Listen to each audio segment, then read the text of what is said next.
미국이 저렇게 중국을 작정하고 누르기 시작하면서는 역시 안 되는구나. 결국 달러가 무기화될수록 달러의 위상이 떨어질 수 있는 여지가 커진다는 달러의 역설이 보이고 있고요. 미국이 이 달러에 대해서 어떤 행동을 할지 모르니까 뭔가 금도 우리가 챙겨놔야겠다.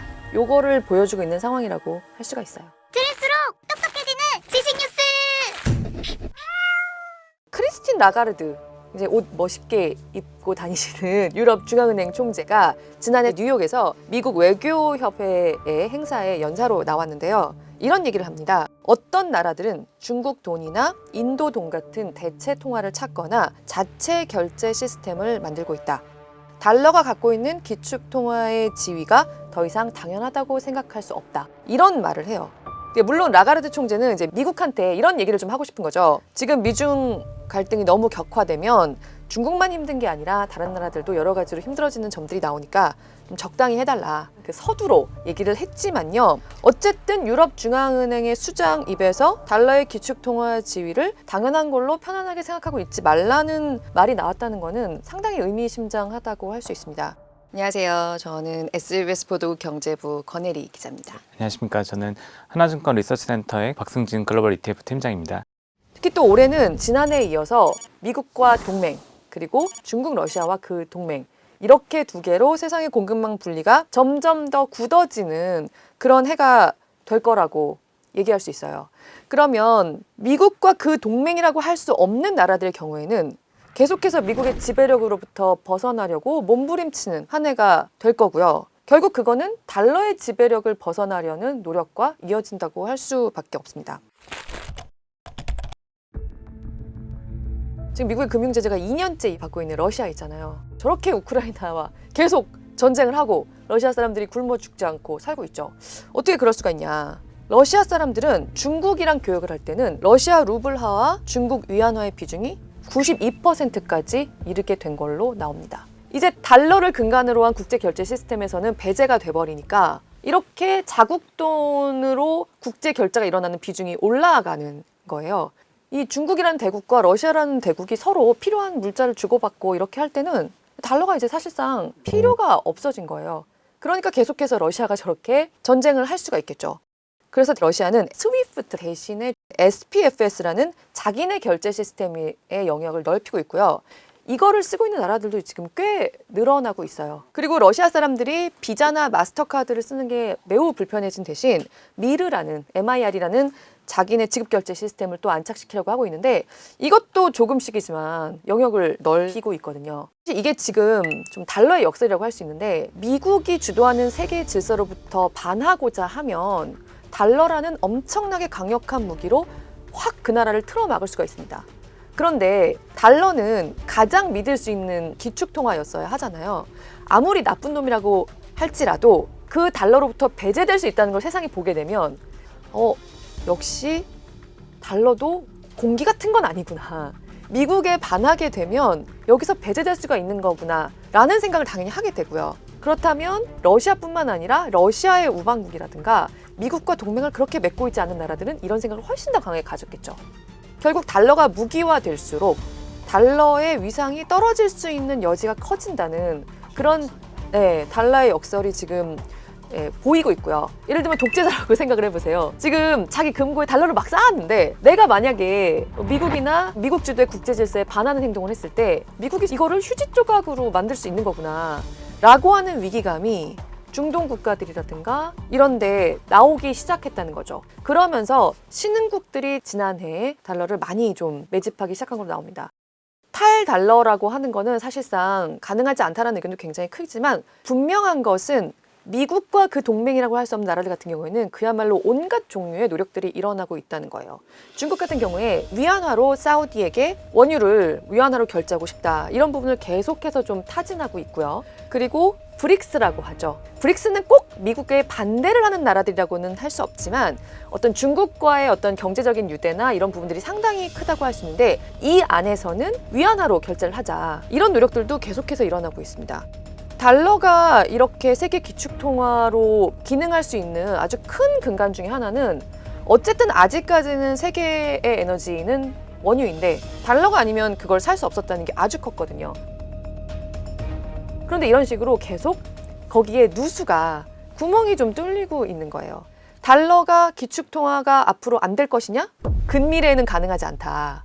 하지만 이 아성을 허물려고 하는 어떤 시도, 노력 같은 것은 계속될 것이냐? 당연히 계속될 것이고 금이 그 한가운데 있는 자산 중에 하나라고 할 수 있는 거죠.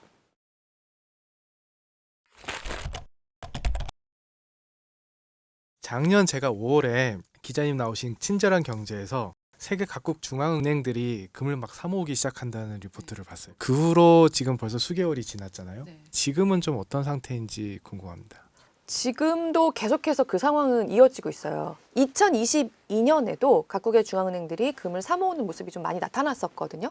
그런데 2023년에도 각국의 중앙은행들이 금을 좀 모으는 그런 모습은 훨씬 더 큰 규모로 나타났다. 세계금협회라는 곳이 있어요. 여기에서 지금 분기별로 이제 각국의 중앙은행들이 얼마나 금을 새로 모았냐 이런 부분들에 대한 집계를 발표하고 있는데요. 2023년 4분기 것도 나올 거고 지금은 아직까지는 2023년 3분기 상황까지가 나와 있는데 동기 대비해서 14%가 더 많은 걸로 나타납니다. 네. 그리고 각국의 중앙은행들이 1월부터 9월까지 한 800톤 정도로 금을 사들였는데 그중에서도 그리고 중국은 지금 9월 이후로도 계속해서 금 보유량을 좀 꾸준하게 샀다고 할 수 있는데 사실 금 보유량에 대해서 세상에 투명하게 알리지 않은 나라들이 더 많아요. 그리고 중국도 그중 하나예요. 그러니까 실제로 중국이 늘린 금 보유량은 이것보다 더 많을 거라고 추산을 하고 있습니다. 러시아도 금을 얼마나 모으고 있는지가 투명하지 않은 나라지만요. 지난 2분기에 전 세계에서 5번째로 금 보유량을 많이 늘린 나라라고 세계금협회가 집계를 하고 있어요. 2분기에만 3.11톤이 늘었는데 드러난 게 이 정도라는 거예요. 그러니까 미국의 금융제재가 작동하고 있는 가운데서도 이런 모습이 나타나고 있는 건데요. 역시 신냉전이라는 단어까지 쓰고 있는 지금의 세계 분위기에서 밀접한 관련이 있는 거죠. 러시아와 중국의 금 보유량은 합치면 좀 많겠네요. 중국의 금 보유량은 2,191톤 정도 되고요. 아니, 원래 달러는 금이랑 연동을 하기로 해서 지금의 기축통화 지위를 영국 파운드로부터 넘겨받은 거예요. 달러랑 금이 그대로 연동이 돼 있어야 돼요. 과거에는 화폐 대신 금이었잖아요. 금 본위제에서는 달러가 금이랑 1대1로 있겠다는 약속을 하고 사실 달러가 지금의 기축통화 지위를 얻게 된 거예요. 그런데 닉슨 전 대통령 때 미국이 달러가 워낙 많이 필요하고 그러다 보니까 그냥 자의적으로 금과 자기들의 연결을 끊어버립니다. 그렇게 되면서 달러가 지금 우리가 최근에 보고 있는 것처럼 그냥 미국 중앙은행이 찍어내면 그냥 찍어내고 뭐 안 찍어내면 안 찍어내고 이런 식으로 미국이 원하는 만큼 늘었다 줄었다 할 수 있는 돈이 된 건데 원래 달러가 처음에 기축통화 지위를 얻었을 때는 그런 돈이 아니었어요. 그러니까 그 1대1만큼만 원래 달러를 내기로 했었으니까 사실 세상에 금을 엄청 많이 이미 갖고 있는 거죠. 근데 반대로 이제 달러와 금이 이렇게 고리가 끊어진 이 세상에서 달러가 그야말로 미국의 패권과 결합해서 이렇게 세계 기축통화로 작용하고 있는 이 세상에서 이제 중국이나 다른 신흥국들은 금을 막 모으고 있는 그런 상황. 여전히 전체 보유량으로는 엄청난 차이가 있긴 하지만 금도 우리가 챙겨놔야겠다. 요거를 보여주고 있는 상황이라고 할 수가 있어요. 그 냉전 이후에 미국의 지위 근처까지 올라왔던 나라는 중국이 처음입니다.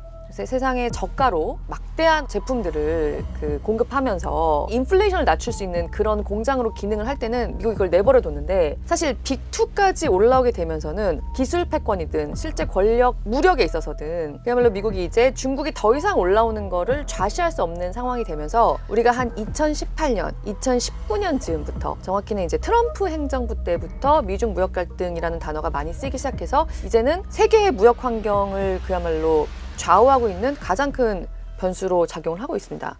이렇게 되면 중국의 경우에는 미국을 구슬리기도 하고 미국이랑 대항을 하기도 하고 계속해서 자기들은 커나가야 할 텐데 달러가 이렇게 세계 기축통화로 달러의 권위가 절대적인 상황에서는 어떻게 해도 대항할 수 있는 힘이 많이 나타날 수가 없는 거예요. 지금 탈달러화, 뭐 달러를 대체하고 싶어한다 이런 얘기를 우리가 계속하고 있지만 사실 그거는 앞으로도 상당히 요원한 일이에요. 달러의 기축통화로서의 지위는 그렇게 쉽게 흔들릴 수는 없습니다. 그럼 미중 갈등이 심해지면 질수록 중국은 좀 더 금 모으는 거에 집중을 한다고 볼 수 있고 또 최근에 이제 중국 경제가 좀 상황이 안 좋잖아요. 실제로 미중 무역 갈등이 깊어지면서 지금 중국의 슬럼프에는 여러 가지 영향이 있지만 그동안의 부실, 그리고 코로나 봉쇄로 인한 어떤 손실 이런 것도 있지만 사실 미국이 중국을 작정하고 누르기 시작하면서는 역시 안 되는구나. 그게 굉장히 큰 상황이거든요. 이런 상황에서 중국 개인 부자들 같은 경우에도 금을 해치 수단으로 가지려는 생각을 당연히 가질 수밖에 없을 거고요. 중국이라는 나라 자체로서도 위안화가 여러 가지 원유를 사들인다거나 아니면 자기들 우방하고 거래를 하는 데 있어서는 위안화를 달러 대신에 결제 수단으로 쓰려는 그런 방편을 넓히려고 함과 동시에 금을 좀 더 가지려는 그런 어떤 노력도 할 수밖에 없는 거예요.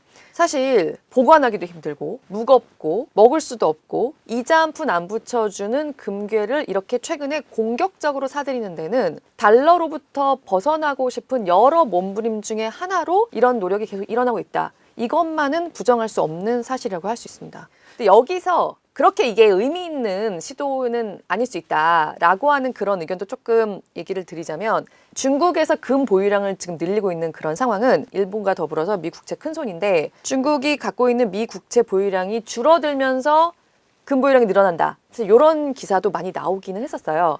근데 요거는 크게 두 가지로 좀 볼 수 있는 게 있습니다. 일단 중국이 좀 달러가 필요하니까 미 국채를 팔면서 이제 달러를 좀 끌어들이려는 그런 필요. 그러니까 탈달러를 하고 싶어서가 아니라 자기들도 필요해서 금리가 올라가면 기존 채권의 가격은 떨어집니다. 금리가 내려가면 기존 채권의 가격은 올라가요. 요걸 딱 기억을 하시면 작년까지 상황이 어땠죠? 금리가 올라갔죠. 금리가 올라갔죠. 그러면 미 국채, 기존 채권의 가격은 떨어졌어요. 그러니까 중국이 미 국채를 많이 가짐으로써 아무것도 안 해도 보유하고 있는 그 미 국채 밸류가 줄어들 수밖에 없는 거죠. 사실 중국이 진짜 작정하고 그 달러로부터 벗어나고 싶어 한다고 그게 되는 게 아니기 때문에 넓게 봐서는 그런 일이 유의미하게 일어나고 있지 않다라는 의견도 있습니다. 실제로 금융위기 이후나 어떤 위기 상황이 나타났을 때 크게 두 가지로 볼 수가 있는데요. 달러의 위상은 장기적으로 계속 하향 추세이기는 해요. 전 세계의 어떤 외환 보유고에서 달러가 차지하고 있는 비중이 70%에 달했었는데 그게 장기간에 걸쳐서 60%로 내려오고 다른 통화들이라든가 다른 것들로 거래가 이어지는 그런 모습들은 계속해서 좀 늘어나고 있는 상황이긴 한데요. 너무 역설적이긴 한데 사실 금융위기는 정말 미국이 일으킨 돈 사고였거든요. 근데 오히려 좀 돌아보니까 미국이 일으킨 사고인데 그래도 믿을 건 달러밖에 없다. 지금 그래서 달러를 좀 끌어다 놓지 않으면 미국이 지금 이 달러에 대해서 어떤 행동을 할지 모르니까 더더욱 달러를 가지고 있어야 된다. 좀 이렇게 됐었거든요. 시간이 지나면서 미국도 위기가 왔기 때문에 금리 환경에 있어서 막 이자를 급격히 떨어뜨리면서 돈을 많이 풀면서 그 위기를 벗어나려고 했고 그런 상황들과 맞물리면서 세상에 위기가 올 때는 금으로 세상이 몰려간다고 말씀드렸죠. 근데 참고로 그럼 우리나라는 금 얼마 갖고 있나 좀 궁금하잖아요. 우리나라는 104톤 갖고 있습니다. 지금까지 나왔던 숫자들에 비해서 좀 적죠. 그 2011년, 12년 104톤 중에 90톤이나 사들인 거예요. 그 전에는 14톤밖에 없었어요. 그 정도로 이제 금 보유에 딱히 필요성을 느끼지 않았다는 겁니다. 우리나라 중앙은행이. 하지만 이제 2011년, 12년에 이제 금값이 상승세일 때 금을 이렇게 사들이고 나서 이제 금값이 떨어지다 보니까 사실 이제 국회나 이런 데서 한국은행이 엄청 질타를 받았어요. 한마디로 비쌀 때 샀잖아요. 근데 그 후로 이제 10년 가까이 금가격 그 수준을 따라가지를 못했으니까 손해본 거 아니냐 이런 식으로 굉장히 질타를 받으면서 사실 더더욱 보수적으로 운용을 하고 있어요. 2012년 이후로 지금 12년째 금 보유량을 하나도 늘리지 않고 104톤을 유지하고 있습니다. 우리나라가 IMF 터졌을 때 금 모으기 기억이 있는데요. 그때 상황과 지금은 좀 다른가요? 우리나라는 금이 충분하지 않아도 다른 좀 대응할 수 있는 여지가 좀 있는 건가요? 근데 그거는 아주 크게 봤을 때는 우리나라는 미국의 동맹이잖아요. 그러니까 우리나라는 외환 보유고를 걱정할 때 달러를 얼마나 안정적으로 그 수급을 유지할 수 있냐 이런 쪽에 지금 관심의 초점이 모여 있지 금에 초점이 모여 있진 않습니다. 보유도 보유지만 실제적으로 이제 위기가 와도 잘 돌 수 있게 달러가 잘 돌 수 있게 하는 그런 시스템을 계속 갖춰 놓으려고 하는 거죠. 뭐 최근에 뉴스들을 통해서도 뭐 몇 번 보셨겠지만은 통화 수합을 체결하는 경우들이 굉장히 많습니다. 이 부분들은 사실 필요할 때 서로 달러화를 지원해 줄 수 있는 이런 제도라고 보시면 될 것 같고요. 이 계약 자체가 어쨌든 형성이 됨으로써 유동성을 추가적으로 확보할 수 있는, 사실 이제 되돌려 보면은 IMF 때 결국은 외환 보유고가 없었고 달러화에 대한 부족 현상들이 나타나면서 약간 채무 불이행이 어떤 디폴트에 대한 부분들이 우리가 커지는 그런 부분들이기 때문에 통화를 많이 확보할 수 있다, 달러를 많이 확보할 수 있다라는 것 자체가 안전판을 확보하고 있다라는 그림으로 같이 좀 연결해서 보셔도 될 것 같습니다.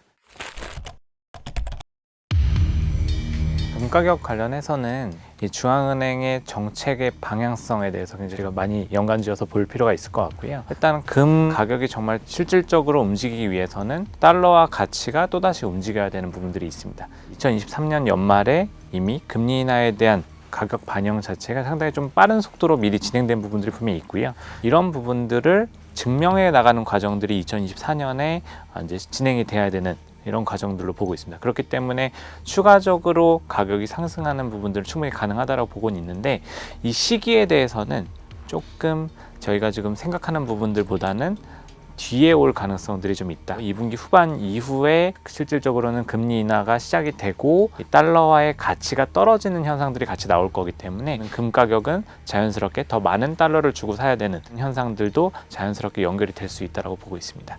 그럼 미국이 금리가 급격하게 떨어지거나 뭐 이렇게 되면은 금값은 갑자기 치솟을 수 있는 거네요. 그렇게 볼 수가 있을 것 같은 게요. 왜냐하면 금리가 급격히 떨어진다라고 하는 상황은 현재로서는 세상에 뭔가 위기가 온 거예요.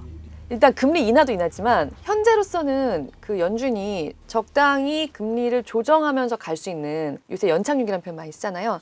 그 연착륙 국면이 아니라 경착륙이 오는 뭔가 위기가 왔을 때 그런 급격한 금리 인하가 나타났기 때문에, 그러면 당연히 단기적으로는 금에 확 쏠리는 모습이 분명히 나타날 수 있을 겁니다. 내가 오늘 금을 산다라고 하면 역대 최고가는 아니지만 지금 역대 최고가와 매우 근접한 수준에서 이미 금 가격이 형성돼 있어요. 많이 올라와 있다는 거예요. 그러니까 이번에 금 가격이 역대 최고가를 찍었죠. 근데 그 전에 찍었던 거는 2020년인데 그게 당시에 2,069달러까지 갔었어요. 그런데 지금 금 가격이 환율까지 더해서 보면은 우리나라 입장에서는 지금 역대 최고가예요. 그래서 지난해 뭐 1,800달러 선에서 급격히 2,100달러까지 갔던 그런 정도의 상승세가 나타날 수는 없고, 팀장님이 말씀하신 것처럼 장기적으로 수요가 점진적으로 커지는 그런 모습이 나타날 가능성이 굉장히 높죠.